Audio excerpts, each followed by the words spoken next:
குந்தகையில் வெளியிட்டிருக்கிற அந்த படங்கள் வந்து பார்த்திங்கன்னா, அதனுடைய எலும்புகளை வைத்து அந்த அந்த படங்களை உருவாக்கியிருக்கிறார்கள். குறிப்பாக சொல்லணும்னா 80% அறிவியல், 20% கலை என்று அதில் குறிப்பிட்டிருக்கிறார்கள். அப்படி என்றால் என்னவென்றால், நம்முடைய அந்த முகத்தினுடைய எலும்புகள், அதாவது நெற்றி எலும்பு, கன்ன எலும்பு, கீழே தாடை எலும்பு போன்றவைகள் எல்லாம் வைத்து உருவத்தை உருவாக்கியிருக்கிறார்கள். கிட்டத்தட்ட ஒரு 10 எலும்புக்கூடுகள் இருந்திருக்கிறது.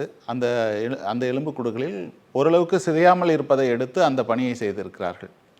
அப்படி அந்த எலும்புக்கூடுகளை ஒட்ட வைத்து, அதேபோல் அந்த எலும்புக்கூடுகளில் பற்கள் போன்றவைகளை எல்லாம் வந்து ஒட்ட வைத்து, இது வந்து 80%. ஆனால் கண், தோலினுடைய நிறம், அதேபோல் தலைமுடி இவையெல்லாம் கற்பனையாக வரைந்து அந்த பணியை செய்திருக்கிறார்கள். இது ஒரு 50 வயது மதிக்கத்தக்க, நடுத்தர வயது மதிக்கத்தக்க ஒரு மனிதனுடைய கலர் கொடுத்திருக்கிறார்கள். ஏன்னால் ஒரு குழந்தையினுடைய கலருக்கும் ஒரு 50 வயது இருப்பவர்களுடைய கலருக்கும், அதேபோல் ஒரு 25 வயது உடையவர்களுடைய கலரும் வித்தியாசப்படும். இது வந்து ஒரு 50 வயதுடையவர்களுடைய அந்த கலரை கொடுத்து, அதேபோல் 50 வயதுடையவனுடைய முடியை கொடுத்து அந்த அந்த அந்த அந்த கலை, அது கலையின் மூலமாக என்று சொல்வார்கள். இங்கே கன்னங்களை ஒட்ட வைத்து, கண்களுக்கு தகுந்தமான அந்த கலை வடிவத்தோடு கூடிய அந்த கண்களை வரைந்து அந்த இது உருவாக்கியிருக்கிறார்கள். 3Dயினுடைய அந்த படத்தை உருவாக்கியிருக்கிறார்கள். இதை ஸ்கேன் மூலமாக இங்கிருந்து அனுப்பியிருக்கிறார்கள். அந்த எலும்புக்கூடுகளை, அந்த முக எலும்பை, தலை எலும்பை ஸ்கேன் செய்து அனுப்பியிருக்கிறார்கள். அந்த ஸ்கேன் செய்து அனுப்பியதை அந்த எலும்புகளை அப்படியே வைத்து, அதன் மீது சதைகள் ஓட்ட வைத்து அந்த படத்தை உருவாக்கி இருக்கிறார்கள். இந்த படத்தின் மூலமாக அந்த மனிதர்கள் யார் என்பதும், அதேபோல் மனிதர்கள் எப்படி இருந்தார்கள் என்பதும், எந்த மாதிரியாக இருந்திருப்பார்கள் என்பதும் ஒரு அனுமானத்திற்கு வர முடிகிறது.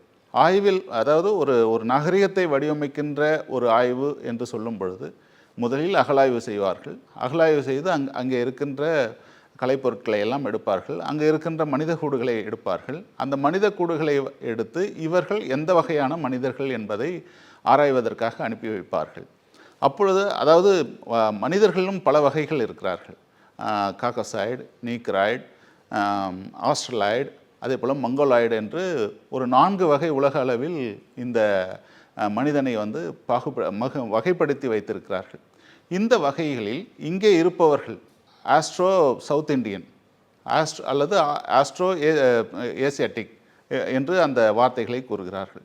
இந்த ஆஸ்ட்ரோ ஏசியாட்டிக் என்று கூறும் பொழுது, இந்த ஏசியாட்டிக் என்ற ஒரு வார்த்தை, ஆஸ்ட்ரோன்னா அது மனிதனுடைய ஒரு வகை, அவர்கள் தான் இங்கே அதிகமாக இருப்பவர்கள். அதே போல் ஈரானிய மக்கள் இங்கே அந்த இரண்டும் அந்த 2 எலும்புக்கூடுகளில் இருந்தும் கண்டுபிடித்ததாக சொல்லுகிறார்கள்.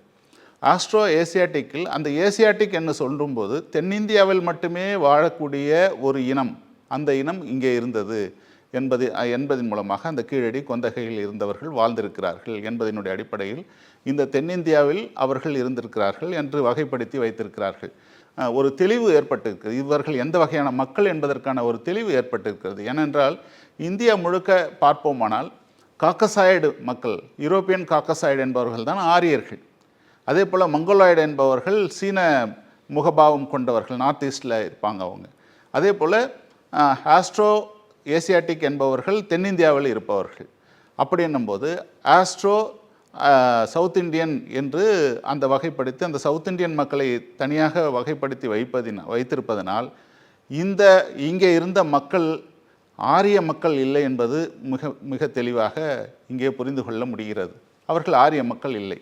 நாளை வரலாற்றில் சரஸ்வதி ஆறு இருந்தது, சரஸ்வதி நாகரிகம் என்று ஒரு 500 வருடமோ ஒரு 200 வருடமோ சென்று கூட வந்து வரலாற்றை மாற்ற நினைத்தால் கூட இந்த ஆய்வின் மூலம், இந்த கண்டுபிடிப்பின் மூலம் அது மாதிரி மாற்ற இயலாது என்பதை மிக தெளிவாக இந்த லிவர்பூலினுடைய ஆய்வு தெரிவிக்கிறது என்றே நாம் சொல்லலாம்.